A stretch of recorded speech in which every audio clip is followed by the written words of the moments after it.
Hi hello அஸ்ஸலாமு அலைக்கும்.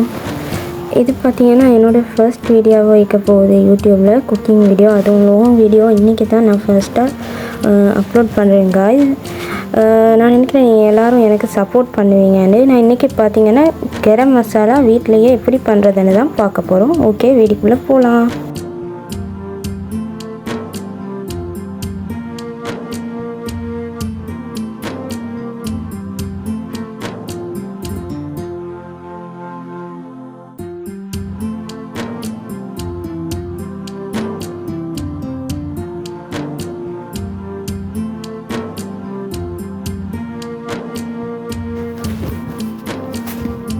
Okay guys, இப்போ நம்ம பார்த்தோம்னா அதுக்கு சின்னமன் எடுத்துக்கிறோம்.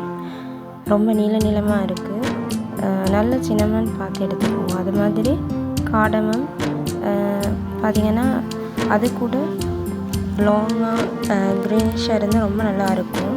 பே லீவ்ஸ் எடுத்துருக்கிறேன். அதுக்கப்புறமா பார்த்திங்கன்னா க்ளோஸ் எடுத்திருக்கிறேன். இவ்வளோ தான் நான் இன்க்ரீடியன்ட்ஸ் இன்றைக்கி எட் பண்ண போகிறேன். இப்போ பார்க்கலாம் காய்ஸ் என்னென்ன மாதிரி ரேஷியோஸில் நம்ம இதெல்லாம் எட் பண்ணிக்கிறோம்னு.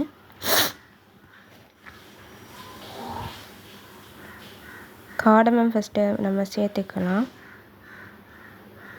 அதில் பார்த்திங்கன்னா ஒரு 15 மாதிரி காடமம் இருக்கும். காடமம் பார்த்திங்கன்னா நம்ம எல்லா இன்க்ரீடியன்ட்ஸ்லையும் விட குறைய அளவு தான் சேர்த்துக்கிறோம்.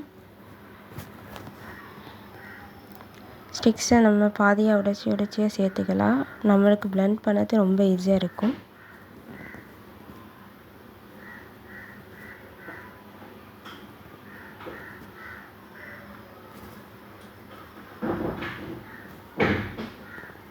அதோடய பார்த்திங்கன்னா க்ளோஸையும் எடுத்துக்கலாம். இது பார்த்திங்கன்னா உங்களுக்கு தெரியுது மேலால் ஒரு அந்த ரவுண்டாக வந்திருக்கு பார்த்துறீங்களா, அதுதான் நல்லது. அதில் தான் நல்ல ஃப்ளேவர்ஸ் இருக்கும். இதில் பார்த்திங்கன்னா அது இல்லை. ஸோ அதை மாதிரியானது பார்த்து எடுத்துக்கோங்க. இது மாதிரி தான் இருக்கணும். அதில் தான் ரொம்ப ஃப்ளேவர்ஸ் எல்லாம் இருக்கும்.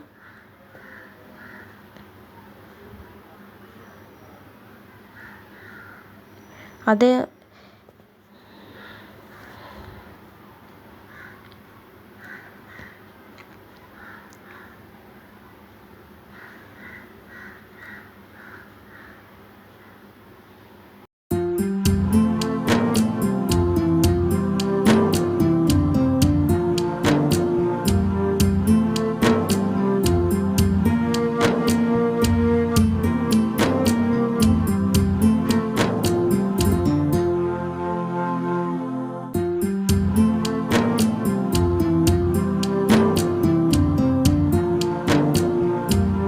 பே லீவ்ஸ் ஒரு 7லேருந்து 8 வரை எடுத்துக்கோங்க காய்ஸ்.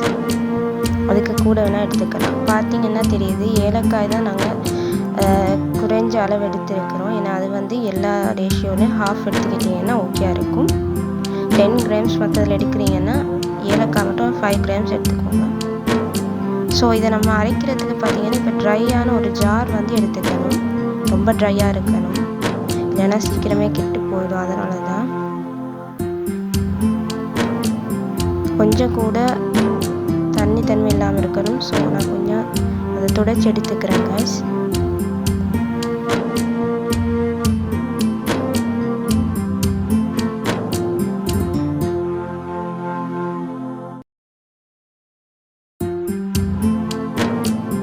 நான் அந்த இலைகளை பார்த்தீங்கன்னா பே லீவ்ஸை பிச்சியை போட்டுக்கிறேன். அது ரொம்ப ஈஸியாக இருக்கும். இல்லைன்னா பல்ஸ் அது ஆகிறது கொஞ்சம் லேட் ஆகும்ன்றதால. காடமம் பார்த்தீங்கன்னா உங்களுக்கு விளையாது. அது எல்லாமே சேம் ரேஷியோ. சின்னமன் காடமன் மட்டும் ஹாஃப் ரேஷியோ சேர்த்துக்கோங்க. இன்றைக்கி நான் ஈஸி கரம் மசாலா ரெசிபி தான் உங்களுக்கு காமிச்சிருக்கேன். இதே விட பெஸ்ட்டான ரெசிபிஸ் நான் அப்கமிங் டேஸில் கொண்டு வரேன் காய்ஸ். எல்லாத்தையும் இப்போ ஒன்றா சேர்த்துட்டோம் காய்ஸ். இதை அப்படியே அரைச்சி எடுக்க வேண்டியது தான். இது பார்த்திங்கன்னா உங்களுக்கு சிக்கன் கறி, பிரியாணி செய்யும் போது, மந்தி, புலா இது எல்லாத்துலேயுமே உங்களுக்கு சேர்த்துக்கலாம். ரொம்ப நல்லாயிருக்கும்.